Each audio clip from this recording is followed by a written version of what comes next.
आज के जो हमारे गेस्ट हैं वो इंडिया के सबसे पॉपुलर मोटिवेशनल स्पीकर्स में से एक हैं। Please give an energetic and warm welcome to the one and only Harshvardhan Jain.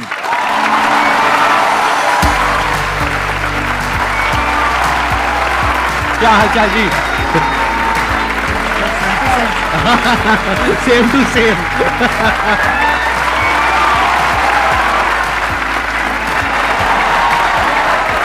Please have a seat, बैठिए। आप में से कितने लोग जानते हैं इनको, जिन्होंने कभी ना कभी इनकी कोई ना कोई वीडियो देखी है? सब जानते हैं सर, आपके सारे फैंस बैठे हैं यहां पर। तो अपना Q&A सेशन स्टार्ट करते हैं। सर हम जैसे ह्यूमन स्पीसीज अपने आप को ह्यूमन क्या नाम है सुपर क्रिएचर बोल रहे हैं, तो हम ये सुपर क्रिएचर किस बिहाफ पे बोल रहे हैं कि हमने सभी स्पीसीज को ओवरकम कर लिया, या हम जो अल्टीमेट पावर है उसके मकसद को साकार करने के वे में बोल रहे हैं? मानवता के सबसे चेतना के ऊंचे स्तर पे अगर कोई है वो मनुष्य है। ये जीव जो है ना, ये जीव के भीतर जितनी शक्तियां, उसका चेतना का जबरदस्त विकास जो पराकाष्ठा है ना, वो मनुष्य ही कर पाता है। अब आपको अपना विकास करना है तो अपनी चेतना के स्तरों को ऊपर उठाना होगा। सर के बहुत सारे ऐसे सेशन हैं जो स्पिरिचुअल चैनल के ऊपर हैं, आप देखोगे तो पाओगे आपके भीतर की चेतना ऊर्जा बहुत जबरदस्त है। टमाटर के भीतर भी जो रंग महकता है ना, वो उसकी वजह से। अभी जैसे ये शरीर चमक रहा है, लेकिन अगर गिर जाता है तो 2 घंटे में सड़ने लगता है, 4 घंटे में कीड़े पड़ने लगते हैं। फिर वो चमक है किसकी? तो वो जिसकी महिमा है, वो जिसकी महिमा है ना, उसकी महिमा आनी चाहिए। वो महिमा आ गई तो चेतना ऊपर ही उठती है। तो super creature in the sense कि हम बाकी सब जितने भी जानवर हैं और जितने भी जीव हैं, हम उनको डोमिनेट कर सकते हैं, which is a fact. Power के वे में, नॉट फिजिकल पावर, क्योंकि फिजिकली तो हाथी हमसे ज्यादा पावरफुल है, टाइगर ज्यादा पावरफुल है, बट फिर भी हम उसको बांध सकते हैं, उसको कंट्रोल कर सकते हैं, उसको सर्कस में नचा सकते हैं। ठीक है। किस पावर के बेस पे? अपनी थॉट की पावर के बेस पे। तो एक है हमारी थॉट की पावर, जिसके बेस पर हम अपने आप को सुपर क्रीचर बोल सकते हैं अगर चाहे तो। उसमें कुछ भी गलत नहीं है। We are actually super creatures, क्योंकि हमारी ये जो थॉट की पावर है, इससे हम कुछ भी क्रिएट कर सकते हैं। हम स्पेस तक पहुंच गए। सर जैसे कि हम किसी पे ट्रस्ट करते हैं, बहुत ज़्यादा ट्रस्ट करते हैं उस पर, और मतलब उसके साथ हम हर कुछ शेयर करते हैं, चाहे हमारा फैमिली में है, कोई फ्रेंड में है, कुछ भी हो। जब वो एक बार हमारे ट्रस्ट को हर्ट कर देता है, वो हमें बहुत ही बुरा समझ लेता है और कुछ भी कह सकता है वो कभी भी। तो दोबारा अगर उससे रिलेशन बन रही है, हमारी बातें करनी स्टार्ट हो रही है, सब कुछ हम इग्नोर करके, तो क्या सर दोबारा से उस पर हमें वही ट्रस्ट पहले वाली लानी चाहिए, उसके साथ शेयरिंग करनी चाहिए, या उसके साथ मतलब खुल के हम बातें कर सकते हैं कुछ भी? नेपोलियन हिल से जब जीवन में सबसे बड़ी सीख को लोगों ने कहा ना, एक लाइन में बता दो। नेपोलियन वो व्यक्ति हैं जिन्होंने 25,000 से ज़्यादा लोगों के ऊपर कई वर्षों तक अध्ययन किया, और फिर एक व्यक्ति राजस्थानी मारवाड़ी गया, उन्होंने कहा साहब हमें पूरा ज्ञान नहीं चाहिए, एक लाइन में बता दो, एक लाइन में बता दो। तो उन्होंने पता है क्या बोला? डोंट टेक इट पर्सनली, दिल पे नहीं लेना, दिल पे नहीं लेना, क्योंकि रास्ते में तो स्क्रैच होंगे, हम इमोशनल हैं, हमारे स्क्रैच तो होंगे, लेकिन अगर 2 लोगों को अर्धनग्न करके दौड़ा जाए, एक को तेल लगा के और एक को सूखा, तो मिट्टी ज़्यादा कौन लाएगा?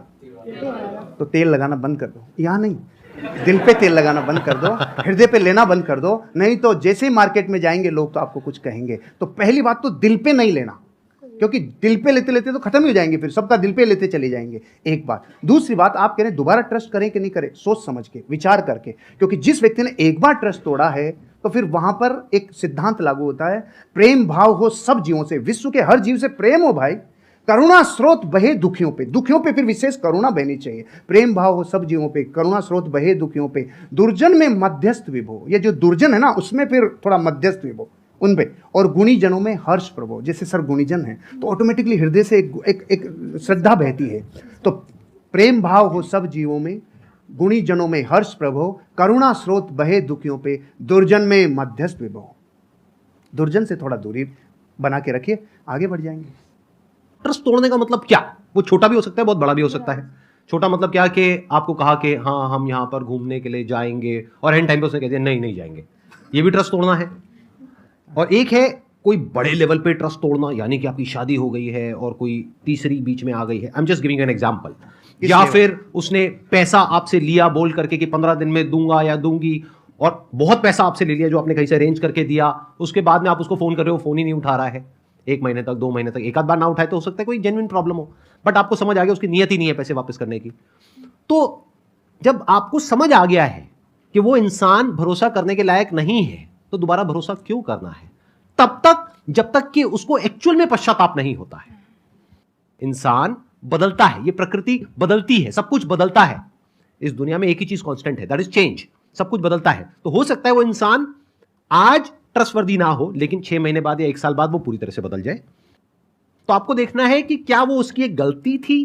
गलती किसी से भी हो सकती है, आपसे भी हो सकती है, मेरे से भी हो सकती है, इनसे भी हो सकती है। तब तो ठीक है, उसने पश्चाताप कर लिया और बार बार आपको सॉरी बोल दिया, कर दिया, बात खत्म। बट क्या वो उसकी फितरत है?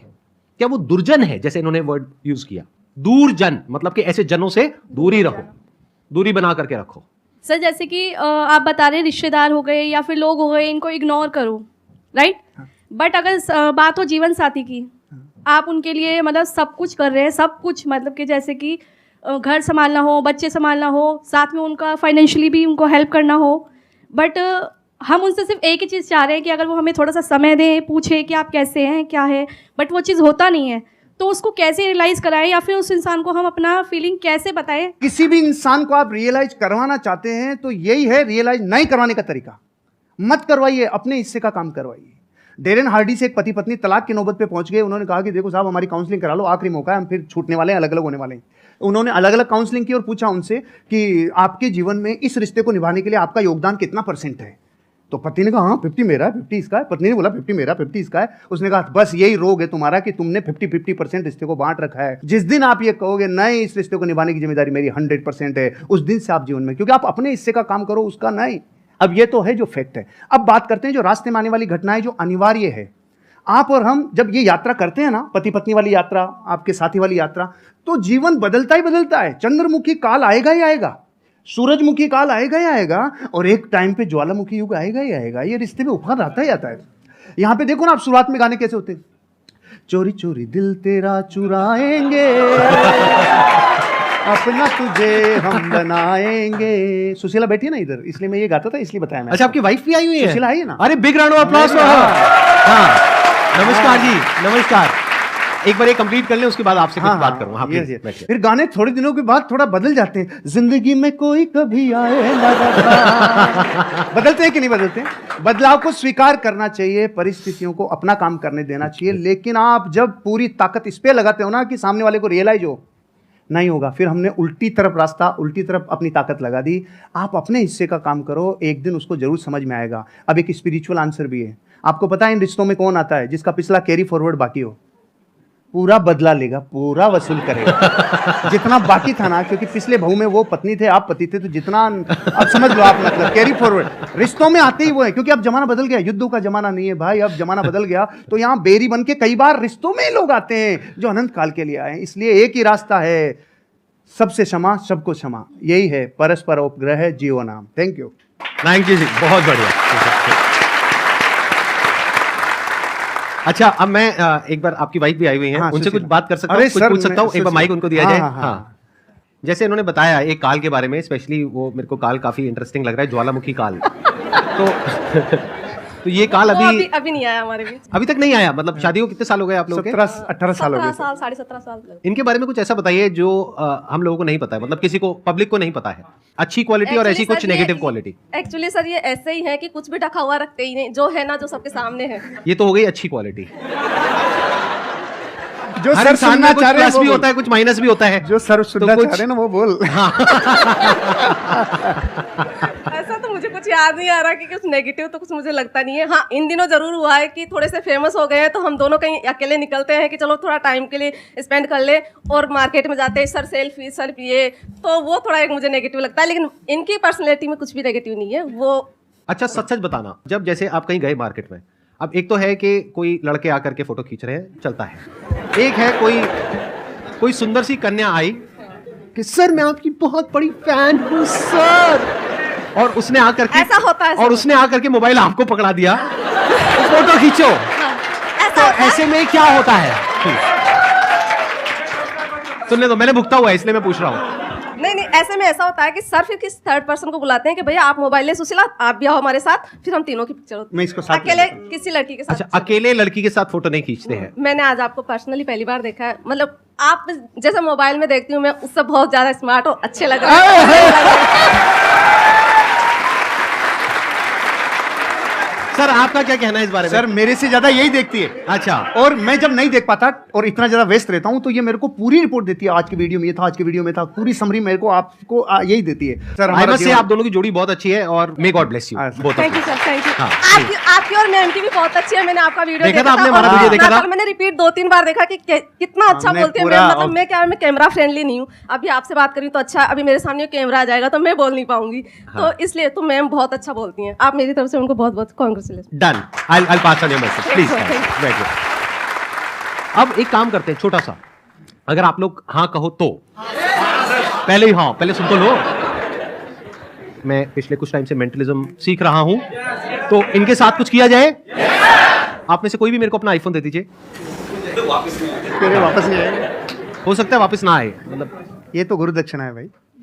चल जाएगा अगर अरे भाई नहीं नहीं नहीं, नहीं, नहीं, नहीं। अरे प्रभु, कोई भी पर्सन का नाम सोचिए अपने माइंड में जो बहुत फेमस हो। वो एंटरप्रेन्योर भी हो सकता है, हॉलीवुड का भी कोई सेलिब्रिटी हो सकता है, बॉलीवुड का भी हो सकता है, हो भी सकती है, मेल फीमेल कोई भी हो सकता है, सोच लिया। बिजनेसमैन भी हो सकता है, कोई फेमस इंसान। आप किसी को दिखाएंगे नहीं, बिल्कुल अपने पास रखेंगे ताकि पीछे भी कोई छुपा हुआ कैमरा हो सकता है, कहीं भी कुछ भी, बिल्कुल पास जा करके आराम से बस उस इंसान का नाम आप यहां पे टाइप कर देंगे। किसी को दिखाना मत। आप मुझे बस ये बता दो जिस भी इंसान के बारे में आपने सोचा है नाम क्या है? वो इंडिया से है। अरे नाम नहीं है उसका नाम क्या है मैं गूगल में एंटर करके सबको दिखा दूंगा, देखो मैजिक। अरे नहीं भाई नहीं, एक मिनट, आप मुझे बस इतना बता दो जिस भी इंसान के बारे में आपने सोचा है, भारत से, इंडिया से है। एक बार आप आराम से उनकी फोटोज को देखिए, सिर्फ देखना है पास से। हाँ एक बार और देखिए। I am already having something in my mind. मैं आप लोगों को दिखा रहा हूं मैंने किसको ओपन किया, आप बाद में दिखाना। सबको दिख रहा है? कोई बोलना मत, बोलना मत। देखते जाओ, वो दिखाएंगे तब पता लगेगा कि एक्चुअल में ये है या नहीं है। ये मैंने गूगल ओपन किया हुआ है।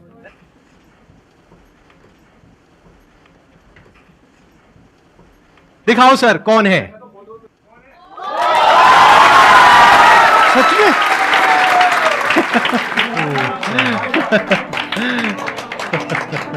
ये तो सर मिरेकल है, वाकई में मिरेकल है सर। Great sir, great. देख रहा हूं, थैंक यू।